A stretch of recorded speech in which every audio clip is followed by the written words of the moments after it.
छत्रपति शिवाजी किसी भी कीमत पर मुगलों के हिसाब से काम करने और उनके शाही दरबार के चक्कर लगाने के पक्ष में नहीं थे।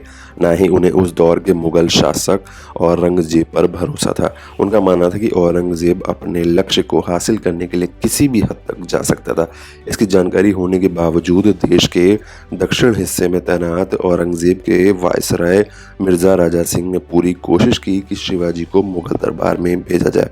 मशहूर इतिहासकार जदुनाथ सरकार ने अपनी किताब शिवाजी एंड हिज टाइम्स में लिखा है कि जय सिंह ने शिवाजी को उम्मीद दिलाई कि हो सकता है कि औरंगजेब से मुलाकात के बाद कि वो दक्कन में उन्हें अपना वायसराय बनाने की घोषणा कर दे, बीजापुर और गोलकोंडा पर कब्जा करने के लिए उनके नेतृत्व में एक बड़ी सेना भेज दें।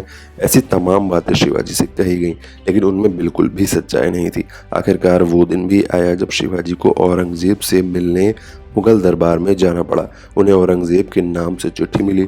शिवाजी को लगा कि शायद मुगल बादशाह से उन्हें बीजापुर से चौथ वसूलने की अनुमति मिल जाएगी। मराठा दरबार में इस बात पर चर्चा हुई और तय हुआ कि शिवाजी को आगरा जाना चाहिए। 5 मार्च 1666 और शिवाजी माँ जीजाबाई को राज्य का संरक्षक बनाकर औरंगजेब से मिलने के बाद आगरा रवाना हुए।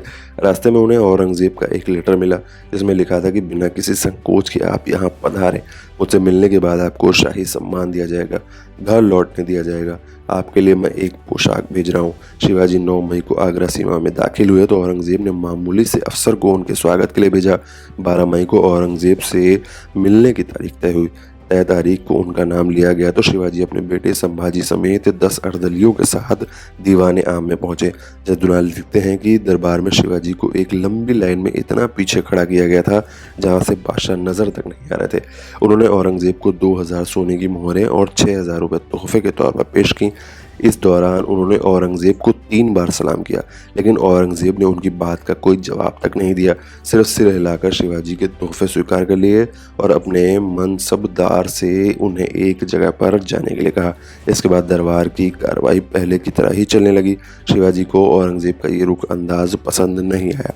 शिवाजी को आगरा की 4 दीवारी से बाहर जयपुर सराय में ठहराने का शाही आदेश दिया गया।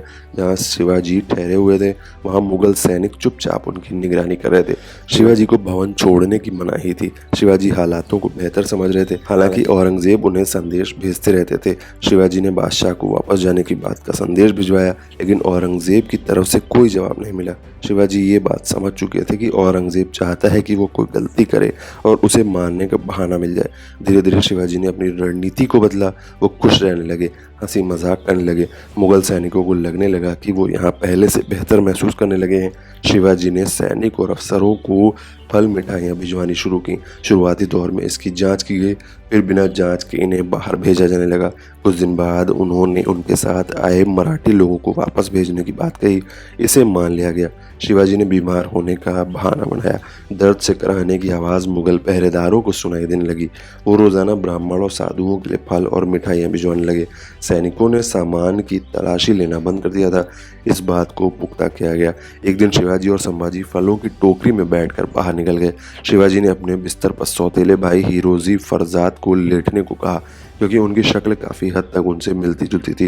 हीरोजी कंबल ओढ़कर लेट गए, हाथ बाहर रखा ताकि शिवाजी का सोने का कड़ा देखकर सैनिक आश्वस्त हो जाए और शिवाजी सीमा के बाहर पहुंच जाए।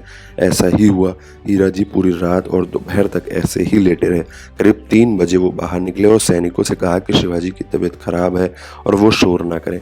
कुछ समय बाद जब एक सैनिक अंदर आया तो उसने देखा कि शिवाजी मौजूद ही नहीं है। उसने ये सूचना अपने प्रमुख फल्लाद खां को दी। फल्लाद बदहवास हालत में औरंगजेब के सामने पहुंचा और गिर पड़ा। उसने कहा कि शिवाजी नादाद हो गए हैं, पता नहीं कि उन्हें धरती निगल गई है आसमान। इस घटना से औरंगजेब को तगड़ा झटका लगा था, क्योंकि वो अपने मंसूबों में कामयाब नहीं हो पाया था।